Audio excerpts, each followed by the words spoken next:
In this episode of On the Go, flock this way, as they say, with Flamingo Fares. It's a new way to pay for transit in Hillsborough and Pinellas counties. Having the Flamingo Fares account for someone is a great opportunity to ride more and pay less.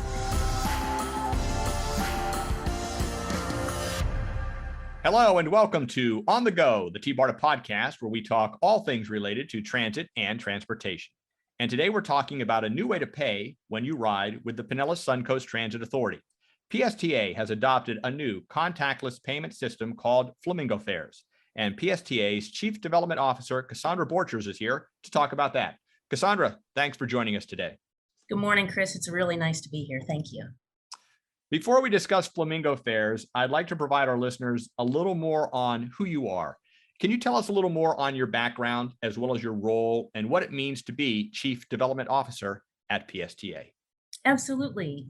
I came to the Tampa Bay region about 20 years ago to work on a project called the Tampa Rail Project. My first job out of graduate school was working on an environmental impact statement for that project.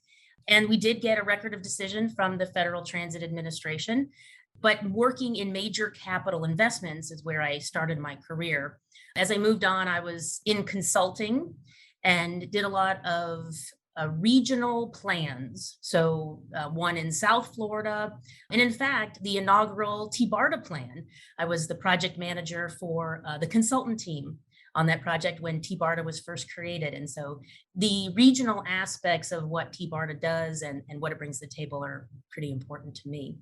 But after I left consulting, I went to PSTA because I just got this great opportunity to be the Chief Development Officer for Brad Miller, who is the CEO at the Pinellas Suncoast Transit Authority. And this has been sort of my dream all along as a transportation planner, is to be in an agency and really helping to shape the future of public transportation in our county and in our region.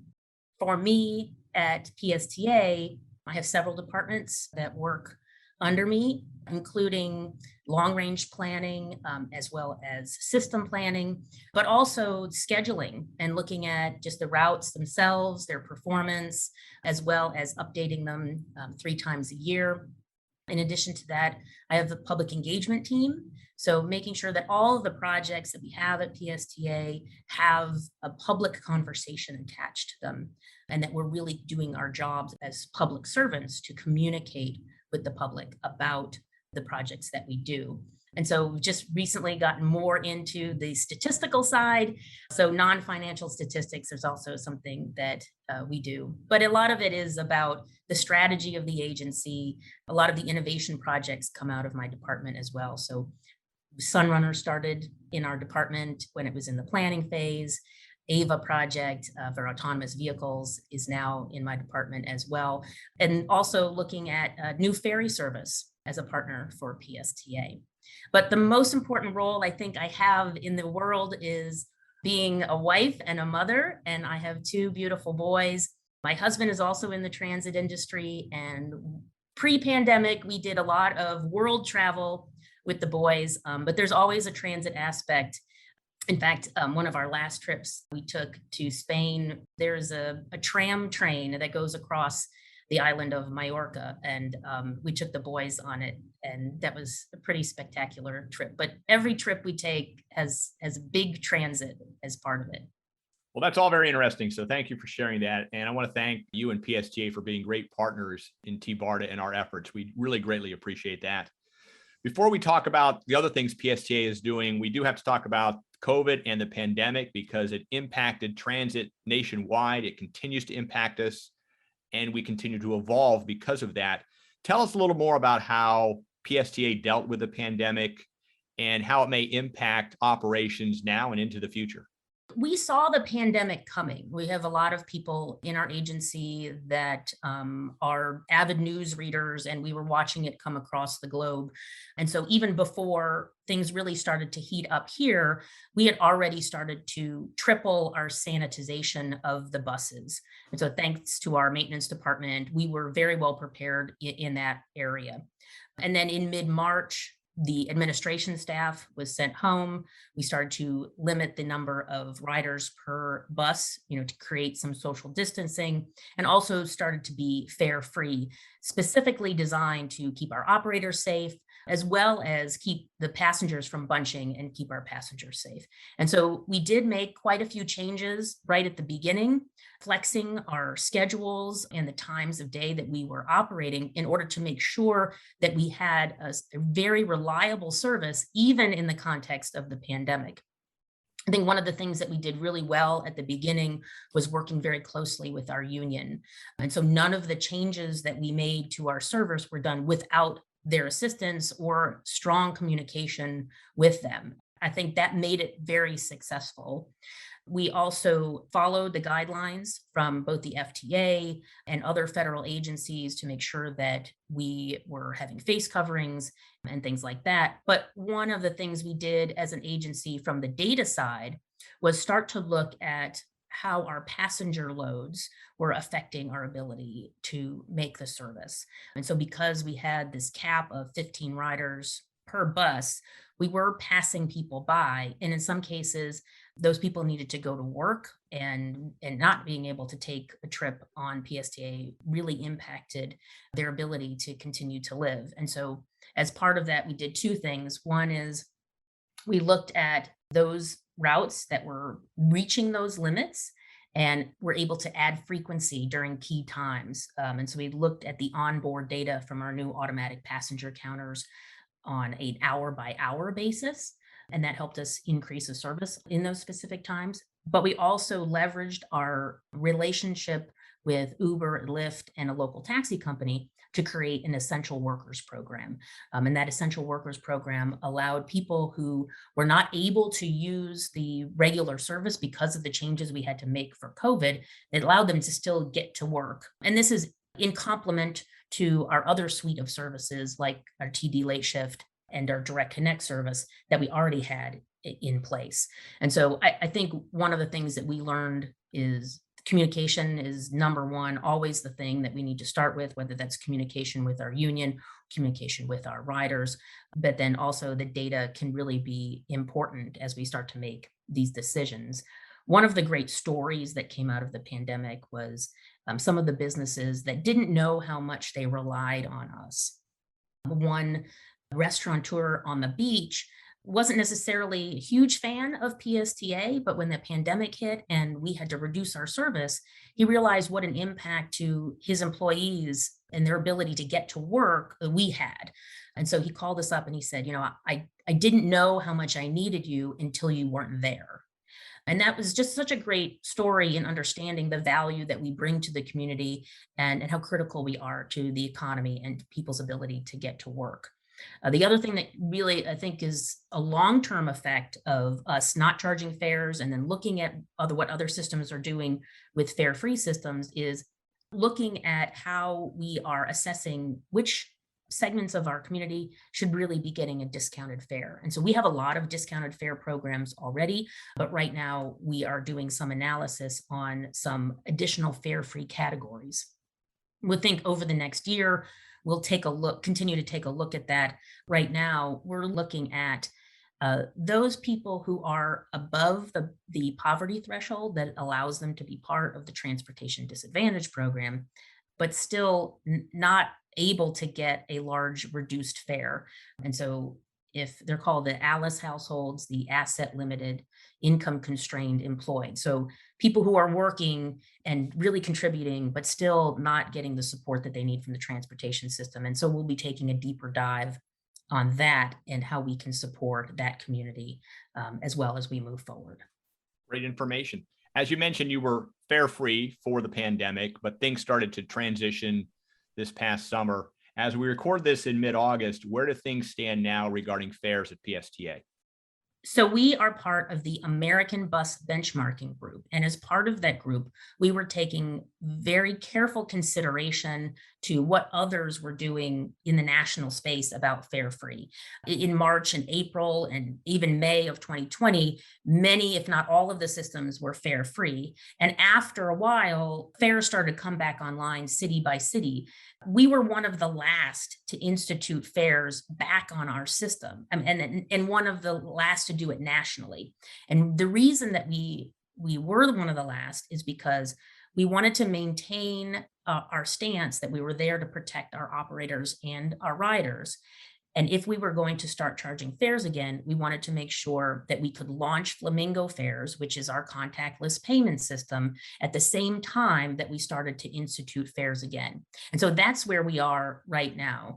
Midsummer, we were ready to launch Flamingo internally, and we were feeling like the pandemic was starting to contract and people were feeling good about getting back to work. And so we saw increases on our bus system. And we also said this might be the time to bring back fares. So on July 5th, we started charging fares again. However, at the same time, we told our passengers, if you get a Flamingo card and you start to use it, you will continue to ride free until September 1st.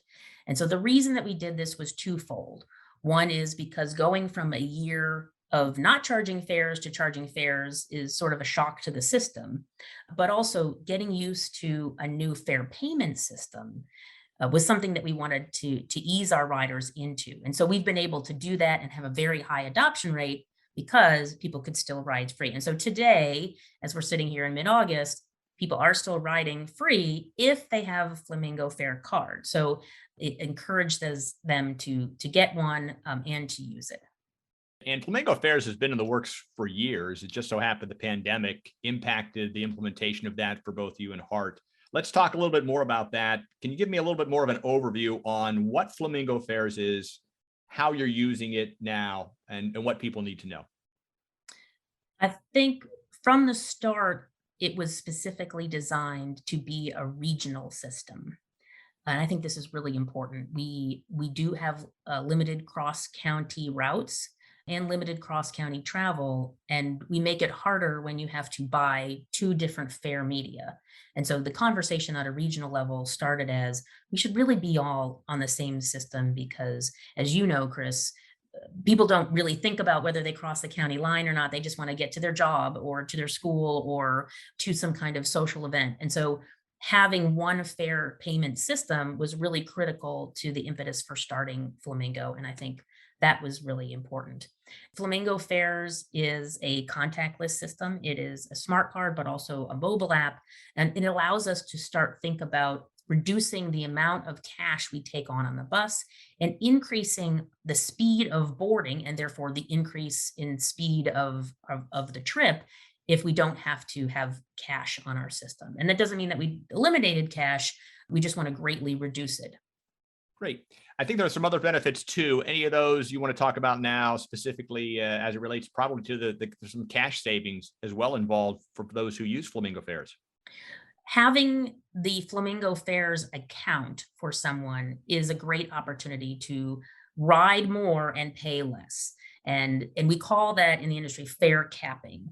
And what that means is that a person, if it's on their account, they will pay no more than $5 a day for PSTA and no more than $70 a month. And so right now we have people who might buy a daily pass every day, and that might cost them $120 a month, but they don't have the money for a monthly pass right at the beginning of the month. So this allows a pay-as-you-go system, but still getting your best fare price. So you don't have to decide, am I going to ride 3 days this week, or am I going to ride 7 days this week, or I'm going to ride every day for a month?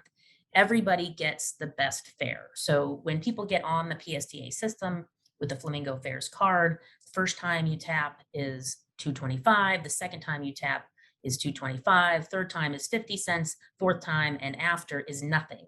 So you don't have to buy a day pass. You don't have to buy a weekly pass. The great example of this is somebody who buys a weekly pass is $25 a week. And so if they can come up with $25 a week at the beginning of the week, they can buy a 7-day pass, and that saves them about 2 days worth of fares. However, if they do it for 3 weeks, they've then earned themselves a monthly pass, and the last week is free. Well, let's talk about capping just a little bit more because there's a lot there to unpack. Are you capping based on how much you would spend a week, a month, a year? How are these caps kind of calculated? And with that, do you have a sense on how much I can save because of fare capping by using the card as opposed to just paying as I go? Well, I think it depends on how much you use the system, right? Which again, you don't have to decide up front because you'll always get the best fare.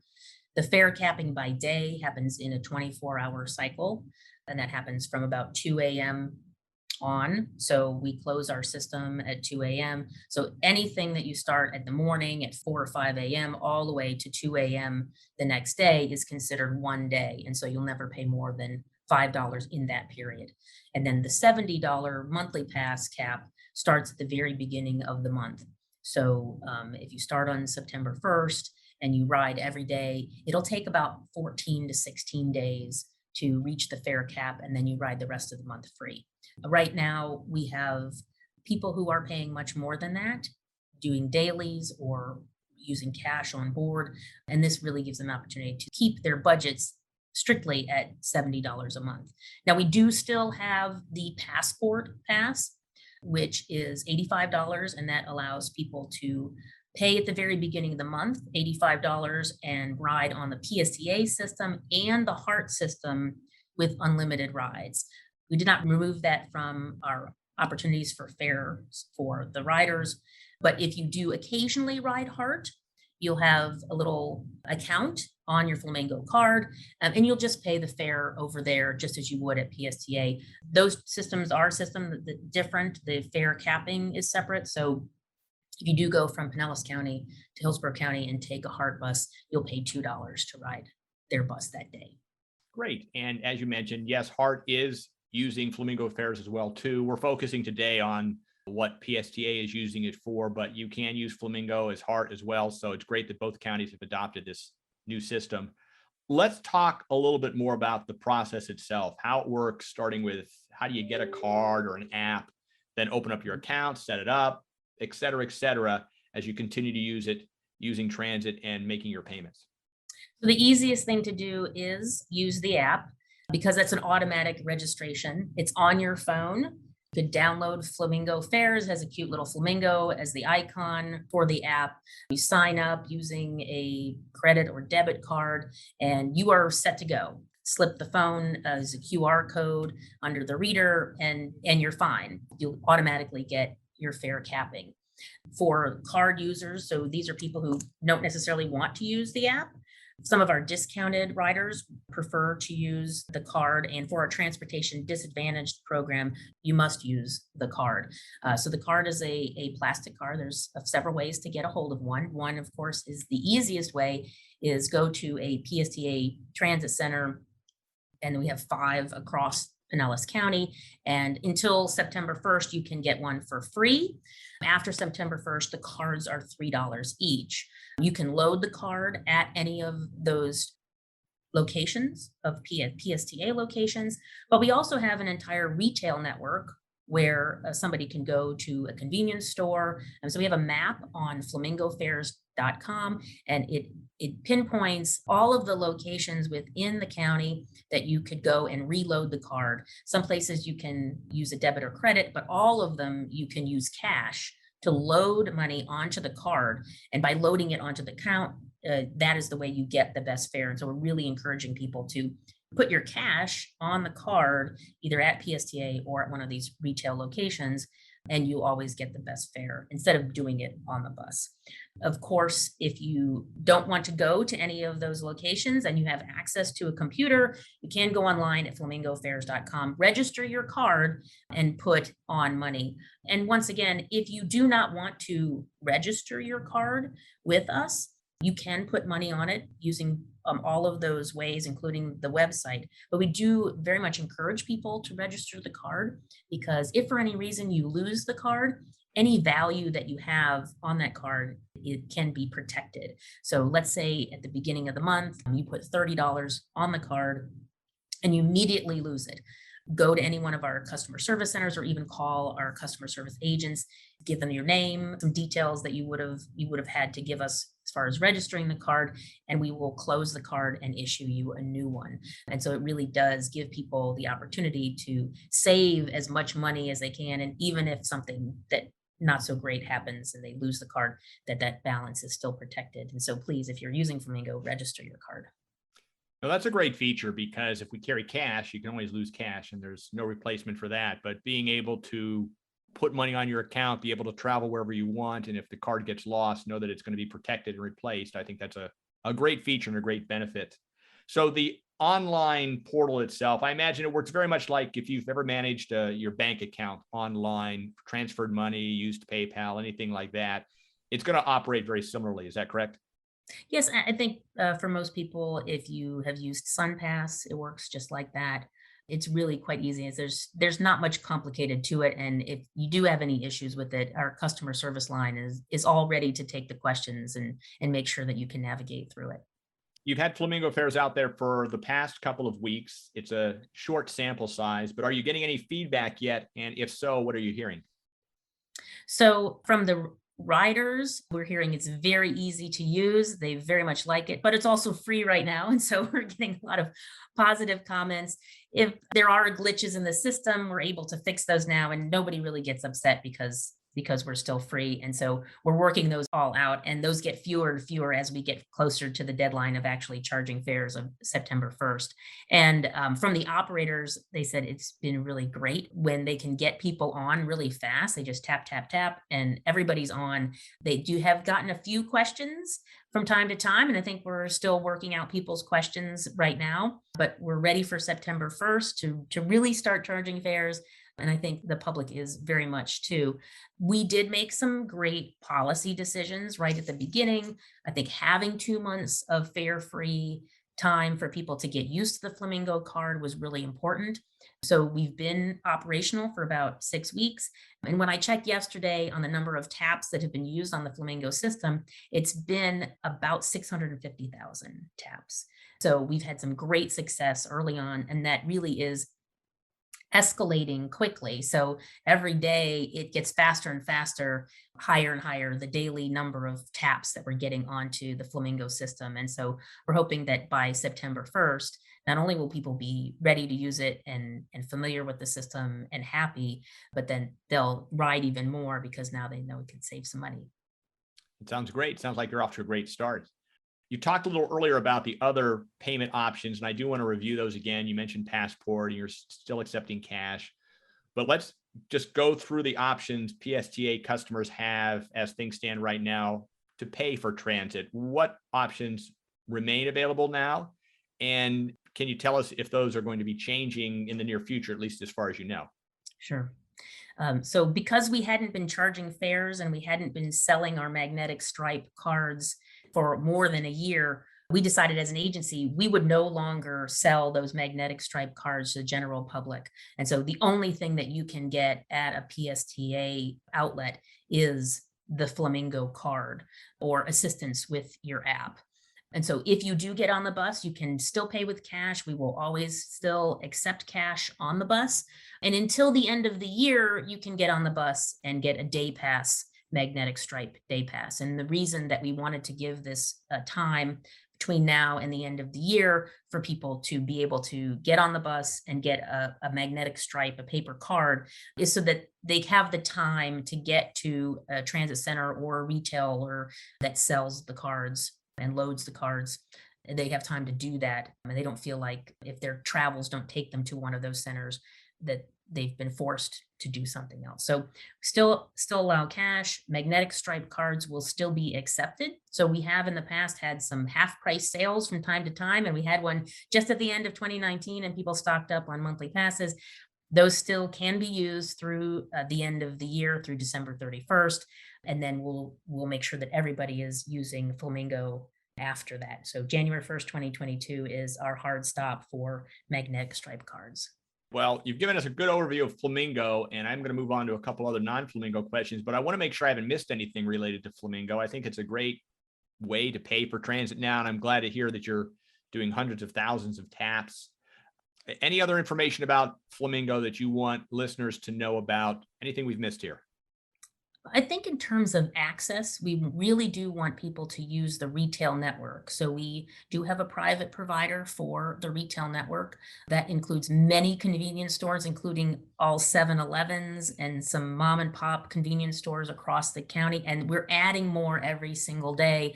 We think we have a couple of new large retailers that may come online soon. And so I would really encourage people to find the nearest place to their house or to their work that they can get a Flamingo card and reload those cards. And again, all of that is on Flamingo Fares, and we have a big map of the county. You can just click on one of those dots that's closest to you and make it really convenient for people, whether you use cash or debit or credit. It should be really easy and very accessible. Excellent. Very good. Well, congratulations on a great launch and a great program with Flamingo Fares. You have a lot of projects in the works, and one of the things going on right now has to do with the need for transit bus operators. I know you are actively recruiting, as transit agencies across the country are doing, but some really good news associated with that. You are increasing the pay for transit bus operators. You have a new union contract, and that is great news for the men and women who are so vital to public transportation. Tell us about that, and tell us about the opportunities that are available for PSTA should anybody be listening and looking for a new career. So right now we are looking to fill about 40 to 50 positions as bus operators. And so please do look at psta.net and apply for that position. We do offer some great benefits. And as you mentioned, we did increase the steps so people can elevate their pay very quickly at PSTA. In the last union agreement, we set a minimum for bus operators at $15 an hour. And so we've been at that $15 for at least 3 years. But now we've allowed people to increase their pay, not just after a year, but after 6 months. And so what that does is starts to show people how much we appreciate them and appreciate the work that they do and do it much more quickly. In addition to that, we do have great health benefits, great educational benefits. So if you are looking to go to college and you want PSTA to support you, we have entire programs to do that. So we are looking for quite a few people to be bus operators, and it is a great system to be in. If someone wants to apply for a job or learn more about your career opportunities, where should they go? PSTA.net, our HR department checks that regularly and updates it. And they've been great to get through all of the applicants. We do have a class, a commercial driver's license class, and how to be a PSTA bus operator. You do not have to have a CDL to come work for us. We will help you get one and then put you behind the wheel of the bus to make all the magic happen. Well, two other projects I want to ask you about while I have you here. One is AVA, the autonomous vehicle project that you tested in downtown St. Petersburg. TBARTA is now partnering with you in a test project in Dunedin. Tell us about what that is and any information you're learning so far. So the transportation industry is really moving towards a number of things, and we say it's autonomous, it's electric, it's connected, and it's shared. Well, PSTA has already done shared with our Direct Connect and our partnership with Uber and Lyft and taxi companies.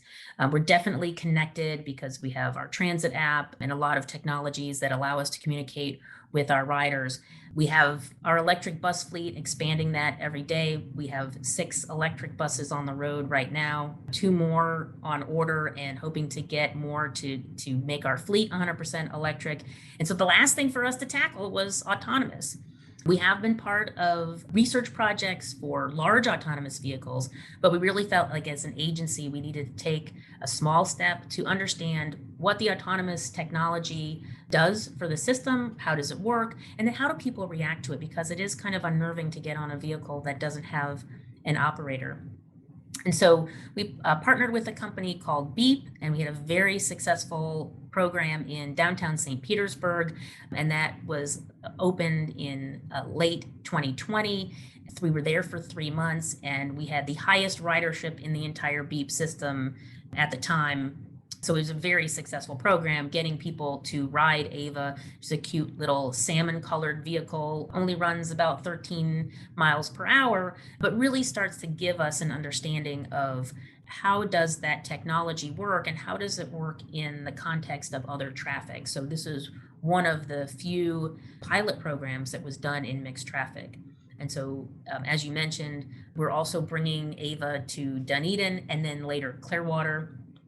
And we're very excited about that, to look at how those different areas react to AVA, how she operates within the context of those environments, and then give people across Pinellas County an opportunity to ride the service. We've gotten some very good feedback from our riders about using it. A lot of people have just tried it just to try it.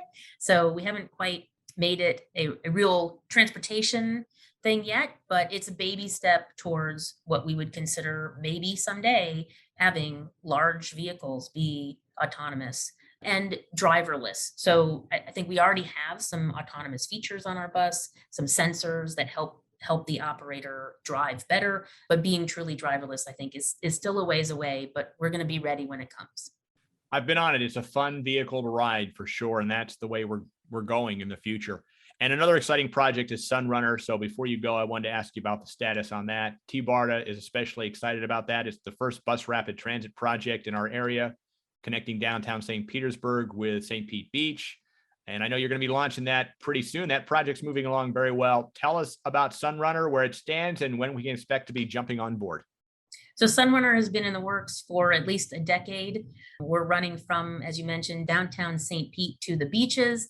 It's about 10 miles long, has about 17 stations or station pairs. It's going to cut the travel time from downtown to the beach by at least 35%. So we're really looking at faster travel in this major corridor, which is the highest ridership corridor in the entire region. And so I think we made a great case to the federal government. So half of the capital program is being paid for through the capital investment program at the Federal Transit Administration. And then we also have a great partnership with the City of St. Pete and the Florida Department of Transportation to help us make up the other half. And so PSTA has been moving through the construction of the stations. It is very interesting how we're operating on First Ave North and First Ave South on the inside lane closest to Central Avenue. So we're actually doing left side running in the city of St. Petersburg. And so we have these very cool island stations on First Ave North and South. We've also partnered with the city and a local artist so that the stations will have glass panels that reflect the area that they're in. So very specific to each neighborhood. And it also creates like this mural effect along the corridor. So we are very excited about that. In addition, the bus itself is beautiful and amazing. It is this great aqua color that reminds us where we are, which is the Sunshine City. And it also has a big picture of Mr. Sun. We partner with the local artist, Chad Mize, to recreate that for us on the bus. Additionally, we will be having bikes on the bus instead of on the front. And our own maintenance department has created a new kind of bike rack to be inside the bus. So you'll hold 4 bikes on the bus. There'll be an upright with an assisted lift. And so we're really excited for those to be showcased as part of the service so that people feel like they can take anything, whether they walk to SunRunner or ride their bike to SunRunner, that they can get on. There's so much happening around that project because it is the biggest project that we're doing right now. We also have a transit-oriented development grant from the Federal Transit Administration, where we're looking at the land use around the stations. Again, partnering with the City of St. Petersburg, the City of South Pasadena, and Forward Pinellas, who is the countywide land use regulatory agency, to look at the areas around the stations and what kind of impact these investments in transportation have on the communities. So we'll be holding a series of station forums for the neighborhoods in those areas. And we've also held at least one, and we'll have another one soon, of a developers forums. We're talking to local developers about what would they like to see in this corridor and how can they help develop this corridor. And so it really becomes not just a transportation project, but a community building project from downtown to the beach. So we're very excited for it to launch. Everybody can see the stations coming up on First Ave South and in downtown, and soon we'll be doing the ones on First Ave North. But we're looking to launch in the summer of 2022, and we couldn't be more excited about it. Now, we're excited about that too. And I do want to take a minute to talk about what BRT is, Bus Rapid Transit, because TBARTA has its own BRT interstate project that we're working on now that would connect Pasco, Hillsborough, and Pinellas counties along I-275. But some of the feedback we get from those who don't understand the technology is, well, yeah, it's another bus. We've got buses. Hillsborough has buses. Why do we need another bus? And I think there's a misunderstanding as to the premium type of transit this is. As we've described it, it has in many ways rail-like experience, but without that fixed route and the expense you have to have with rail. But it's hard to get some people excited about something that's bus oriented because they're used to typical public transit. Tell us about SunRunner and what makes BRT special. Why should we be excited about BRT? Well, first of all, it's all about the service, right? It's about being faster service for us downtown to the beach.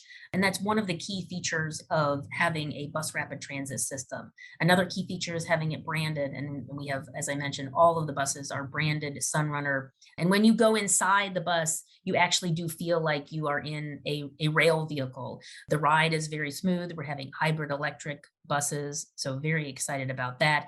And we do have some docking systems, so you get very close to the platform. So not only do you have a place to wait, it's very comfortable, it's branded, and it is fixed.